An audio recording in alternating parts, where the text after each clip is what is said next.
Hey, this is Meridith Elliott Powell, and welcome to Thriving in Uncertainty, the show where we dive into the strategies, we discuss the steps, everything that you need to know to turn all of this uncertainty into your competitive advantage.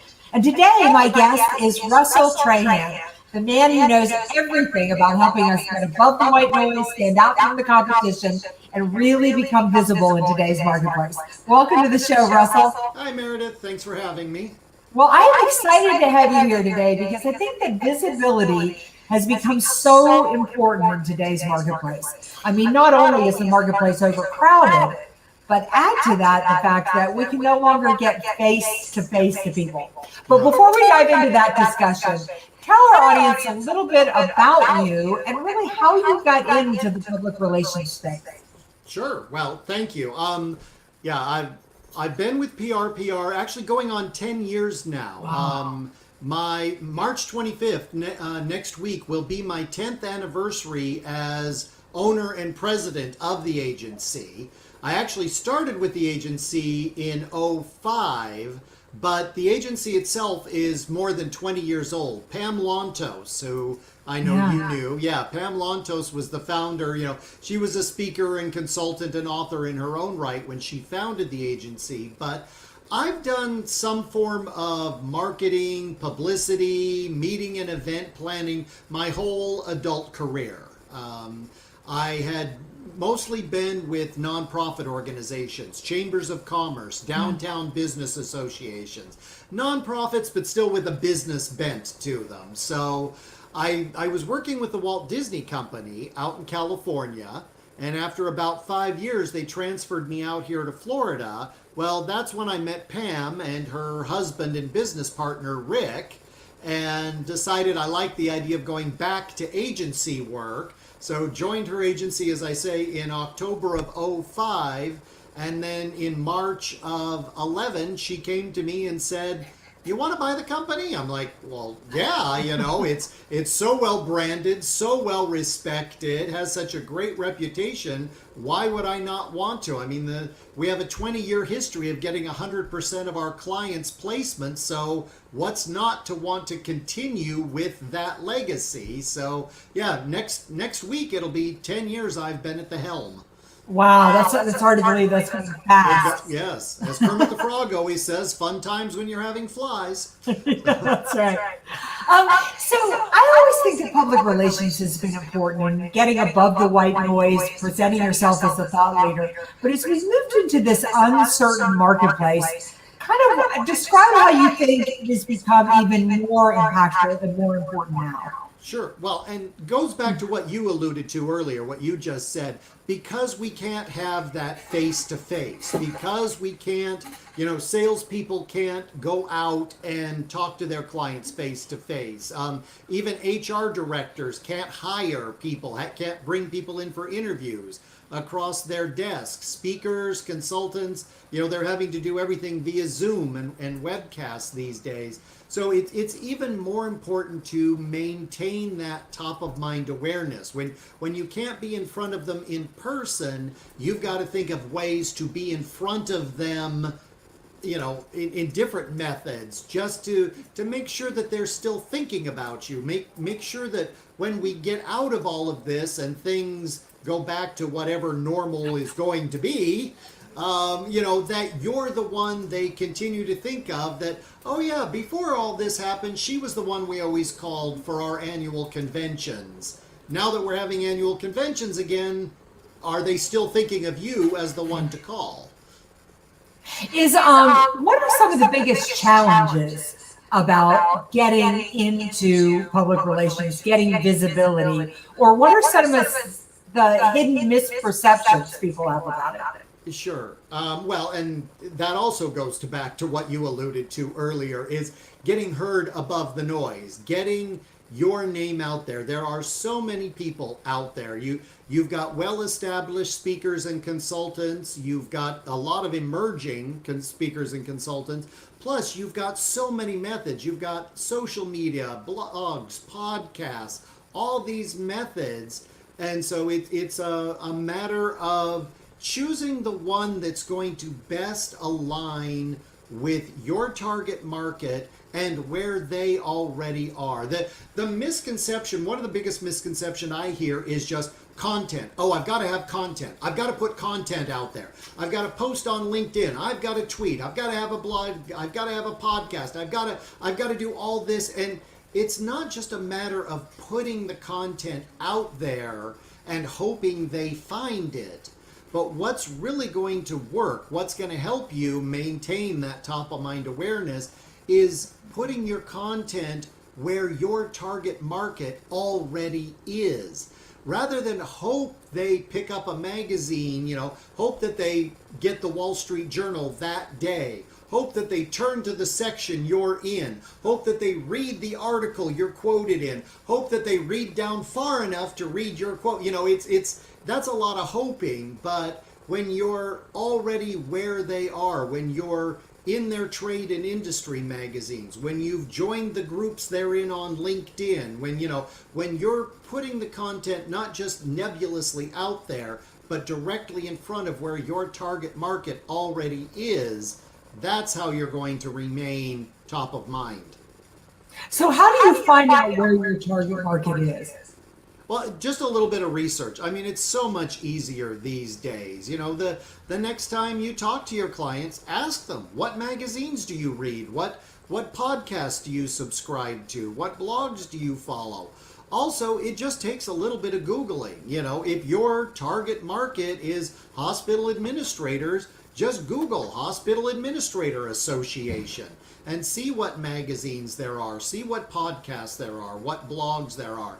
If your target market is hospitality, just Google hospitality. We had a client who wanted insurance agencies. So we just Googled insurance associations and came up with like 23,000 of them. We picked the dozen or so largest ones that actually had newsletters and e-zines and that had communication methods with their membership, and then we just worked at positioning our client in those e-zines and newsletters and magazines that got him in front of his target market. So what is has it become so diluted though? I mean, it seems like when I was growing up there were really 3 or 4 periodicals people read and maybe a couple of television stations, but nowadays it seems like there's a million podcasts, there's a million newsletters, there's a million everything. So has it become news? It's become background, is it too diluted? It has in a way, yes. You're absolutely right. There is a lot of podcasts out there. That's why it's important to be choosy. That's why it's important. It used to be, just get your name out there anywhere and everywhere, and as long as they spell it right, it's good publicity. But it's not so much that way anymore. It is really a matter of being picky and choosy and what's going to work best for you. I mean, 15 years ago when we started doing social media, there were dozens of social media platforms. In addition to Facebook, Twitter, and LinkedIn, there was also like Names and Fast Pitch and dozens of them. But really what has shuffled down to is, okay, what are the most effective? And LinkedIn is the cream that's risen to the top. Yeah. So there's still a lot out there. You're absolutely right. But that's why it's even more important to say, you know what? I don't think this podcast is going to put me in front of my audience. This one will. So yes, I'll do it. The audience is hearing an echo on my end, so I apologize about that. But I want to keep going with this interview. I'm going to try to get you to talk instead of me. So that's usually not a problem. Okay, good. So here's a question I want to ask. You mentioned the fact that the chances that somebody's going to read the Wall Street Journal on that day and then read down far enough. Talk to me about repurposing public relations. Oh, sure. That's one of the biggest. That's something I wish every client would do as well as some do, because it's so frustrating to me to hear from a client, well, Russell, I didn't get anything from all this publicity. All I got is this stack of magazines. I'm like, yeah, but you got that stack of magazines. It's like saying, oh, I've got this new Ferrari in the garage, but I've never gone out and driven it. So there's a lot of things you can do to repurpose the publicity you're getting. One, of course, starts with your website.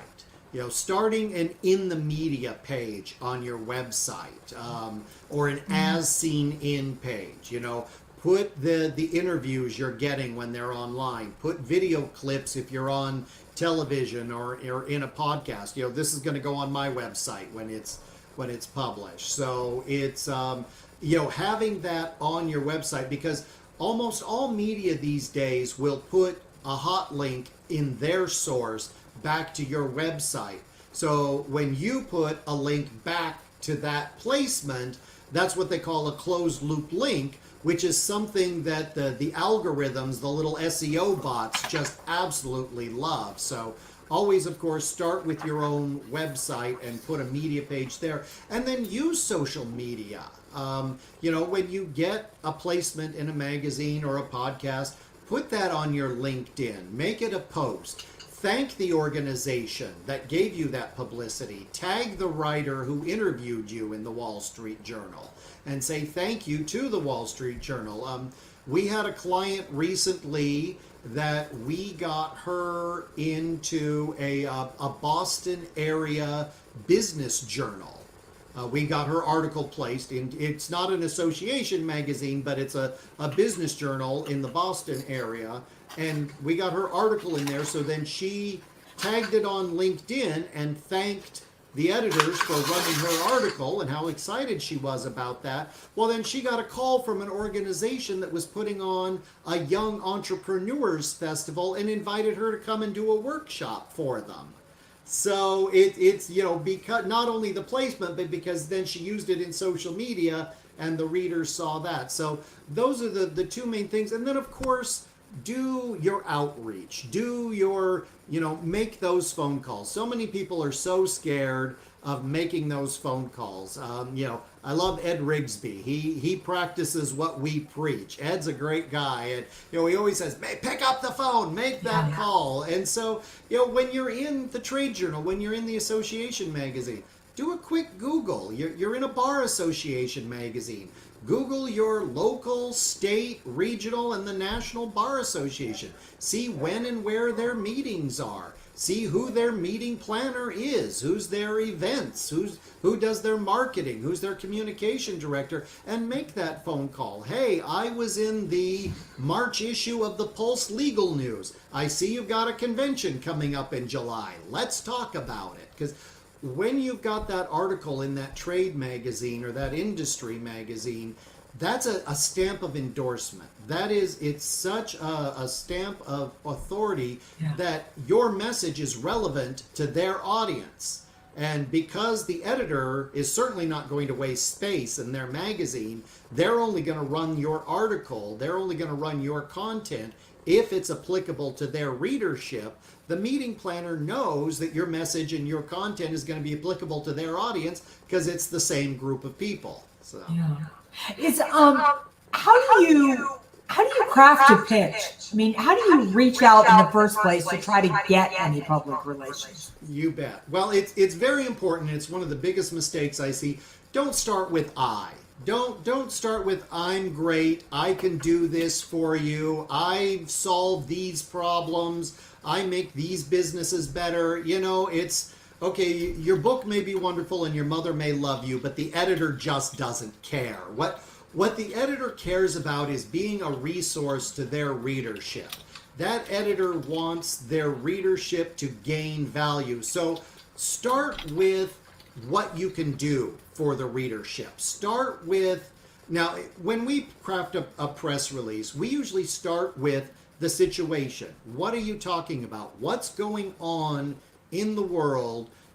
Small businesses get stimulus check from the government. Hey, start with a paragraph outlining the situation. Then the second paragraph, go into what you can talk about, your unique perspective, your controversial stance, what fresh and unique observations you can make. Give the editor 3 to 5 bullet points, just little one-line sentences. Give them a quote that they can copy and paste. I'm sorry to any reporters that are listening right now, but a lot of reporters are lazy these days. They don't want to. I don't know if most of them are millennials or not, but they don't seem to want to talk to people. They just want to get the press release, copy, paste, boom, their article's done. And then it's actually not until about the third or the fourth paragraph that you get into your credentials. That you get into who you are, what gives you the authority, why, that's where you mention your book topic, your title, is not until about the third or the fourth paragraph. And that's going to interest the reader. That's going to interest the editor. The editor is going to see, oh, this is what they're talking about. This is their unique perspective. And when that gets their interest, the last thing, quite frankly, they care about is who you are. All they want to know is how are you going to enrich their readership's life or business. Do you have to have relationships and connections with reporters? It sure helps. It really does. It's not always absolutely necessary, but it really does help. A lot of reporters, they won't take a phone call. They won't answer an email unless they know who you are, or quite frankly, unless you have representation. Because they're not always interested in talking to amateurs. They never know the quality of the content they're going to get from somebody they don't know. So if you've built that relationship, if you have professional representation, they know they're going to get quality content and you're not going to waste their time. So yes, it does help. Build that relationship. Follow them on, if there's a reporter or a columnist or a freelancer that writes on your topic or writes for a particular publication you're interested in, follow them on Twitter, follow them on LinkedIn, and comment, retweet. Don't self-promote. Don't over, hey, I liked your column last week. Here's what I would say about it. Boy, did you get that wrong. Here's the right, say, hey, I love this. Thanks for sharing it, And quite frankly, it can take a lot of time. I mean, it can take weeks or months to build those relationships. So don't give up after just, a couple of weeks. We had a client, this was a couple of years ago. We'd gotten him in Entrepreneur, Fast Company, Washington Post, everything but the Wall Street Journal. And that's what he really wanted, was the Wall Street Journal. And so we found a columnist that wrote on his topic. Every Tuesday her column came out, and every Tuesday for 12 weeks we retweeted and we commented and we built that relationship. And every week for 12 weeks we got nothing back. Crickets, radio silence. And week after week after week, what'd she write about? Make a pitch, retweet, comment it. Finally, on the 12th week, she answered our email, she answered our query, but it was the one from the second week. Wow. She went all the way back and said, I'd like to talk to your client about this. Let's set up an interview from 10 weeks earlier. So have patience. Build that relationship. Don't give up. Well, I've emailed them 4 times. No, email them 40 times. Then you may get the interview. Yeah, it sounds like it's just like sales. You've got to follow up. And speaking of sales, when I was doing a little bit of research on you, and I see it behind you right there, sell yourself without saying a word. Tell us a little bit about that. Well, it's a book, everything you ever wanted to know about publicity but was afraid to ask. Now, I do focus on article placements in the book because that's what we do at PRPR. Is we are a full service agency. We work with mainstream media, but the service that our clients constantly tell us gets them results is the article placements in trade, industry, and association magazines. Now, the same methods apply to any topic, whether your target market is single parents or men who are fitness buffs. There are targeted publications. There are magazines out there that specifically target whoever your target market is. And those magazines are always looking for quality content. So I cover, how to find those magazines, how to find those newsletters, those e-zines. I cover how to write an article that editors are going to want. They don't want self-promotional. They don't want an advertorial article. They're going to say buy an ad. They want content. They want benefit statements, action steps.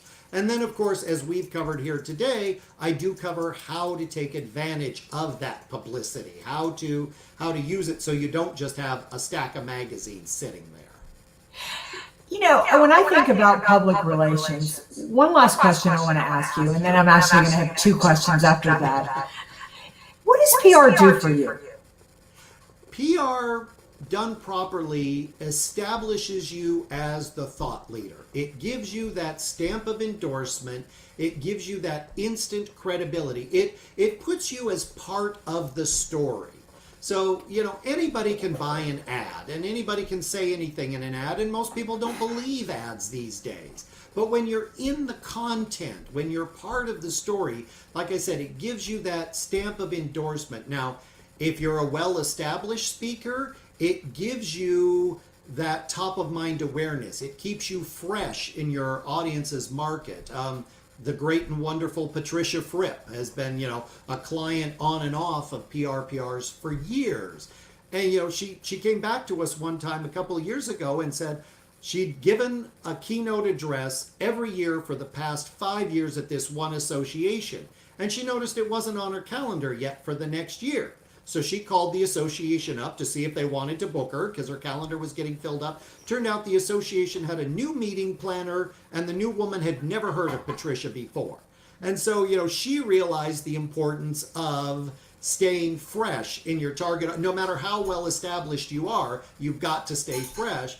And also, if you're a new and emerging speaker, after you work with a PR agency for, a couple, 6 months, 9 months, and you've got 40 to 50 placements all online, that's going to make you look like you've been doing it for 20 years. Whether you've been doing it for 2 months or 2 years, it's going to give you that look of being established, which of course then builds trust in your clients. So it works on both factors. Plus, if you're launching a book or launching a new product or, branching into a new area of your topic, it works for that as well.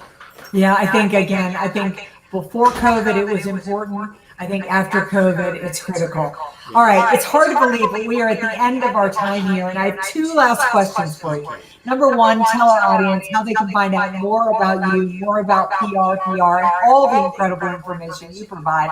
And then what is your biggest piece of advice for anybody looking to position themselves as a thought leader, create a little public relations, and get above the white noise in this challenging economy?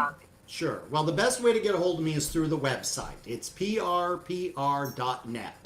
My crew always says I sound like I'm promoting an Italian restaurant because I always say Papa Romeo, paparomeo.net. So, but that's airline alphabet. Yeah. So prpr.net. There it is. Thank you very much. That's the best way to get a hold of me. And if you fill out the contact request form there, it comes directly from me. And then your second question, really the best way has always been, it still is the best way. The fundamentals still apply. Publicity 101, know who your target market is. Whose pain can you solve and who's going to pay you to solve it?